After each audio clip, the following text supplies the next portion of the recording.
હા તમને ખબર અમારા જે ઇંગ્લિશ વાળા મેમ છે ને એ કેટલા મસ્ત લાગે છે. ગાંડા આવું ના કહેવાય.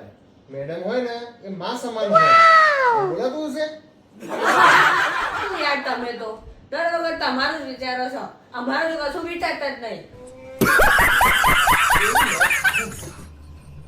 बड़ा हरामी हो बेटा. બોલ્યા